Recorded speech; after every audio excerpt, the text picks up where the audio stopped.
دا حدیث د چا دی؟ امام مسلم حدیث دی، په مسلم شریف کې دی، او راوی دی عوف ابن مالک الاشجعی رضی الله عنه. د خپل باندې راغی نبی علیہ السلام مبارک لا. عوف ابن مالک اشجعی فرمایي ز نبی علیہ السلام مبارک لرالما مورته فرمایل یا رسول الله مبارکا کیف ترى فی ذلک. اول الفاظ داری كنا نرقی فی الجاهلیه.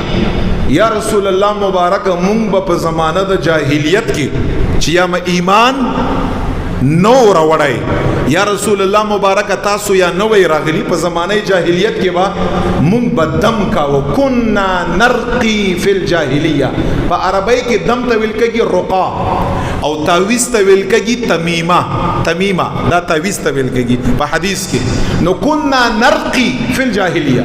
یا رسول الله مبارک مونږ په زمانه جاهلیت کې به مونږ دم کاو. کیف ترى فی ذلک. یا رسول الله مبارک تا د دم په باره کې څه سوچ او فکر دی؟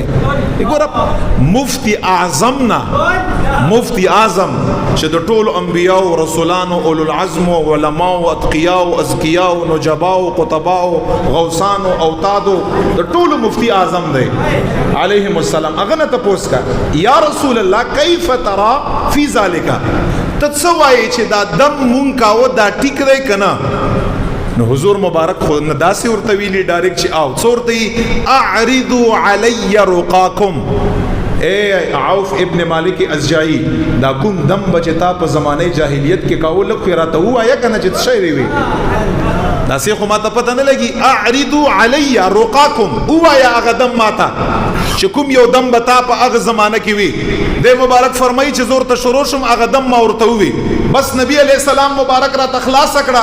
په حدیث کې الفاظ دادي لا باس فيه ما لم يكن فيه شرك. نبی علیہ السلام سره ته فرمایل عوف ابن مالک اشجعی هیڅ خبره په دم کې نشتا، دم کوا خو په دې شرط باندې چې په دم کې شرکی الفاظ نه.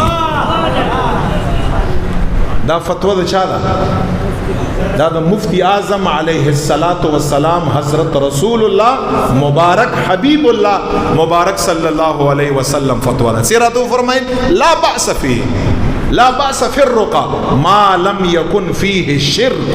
دا د مسلم شریف حدیث ته کتاب الرقا ودی ګوري چې حضور مبارک ورته فرمایي چې په دم درود کې هیڅ خبره پکې نشتا، خو په دې شرط باندې چې الفاظ یې درست دي، کفری شرکی داسې الفاظ پکې نه. دا د شو فتوا د پیغمبر علیه السلام مبارک اول.